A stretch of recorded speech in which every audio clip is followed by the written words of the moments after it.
ចំពោះតារាងតុងស៊ូប្រចាំថ្ងៃទី20ខែកុម្ភៈត្រូវជាថ្ងៃឆ្លូវឈើយីនឆ្នាំដែលល្អប្រសើរមានឆ្នាំជូតម្សាញ់ហើយនឹងរកាបើត្រូវការធាតុឈើហើយនឹងដីកាន់តែល្អប្រសើរចំពោះឆ្នាំដែលគួរតែមានការប្រុងប្រយ័ត្នមានឆ្នាំមមែធាតុដីវ័យ48ឆ្នាំនិងមមែធាតុមាសវ័យ36ឆ្នាំទិសដែលយើងគួរតែប្រុងប្រយ័ត្នក្នុងការជួសជុលស្វាដំបុកគ្រឹះមានទិសខាងកើតហើយនៅត្បូងឈៀងលិចយើងឃើញថាតារាសាស្ត្រប្រចាំថ្ងៃហើយនឹងខែមានលេខដូចគ្នាចក្នុងទិសតែមួយ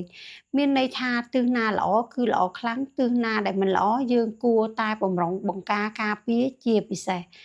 សម្រាប់តារាសាស្ត្រល្អចមកក្នុងទិសខាងជើងឈៀងខាងលិចទី330អង្សាយើងអាចដាក់ទឹកមានចលនាបានចន្លោះពីម៉ោង5ទៅម៉ោង11ថ្ងៃត្រង់ក្នុងការចាប់លាភមានន័យថាយើងមានរយៈពេល3យាមក្នុងការធ្វើការចាប់លាភឬក៏បន្ទូលាភនៅអង្សា330អង្សាជូនពរសំណាងល្អ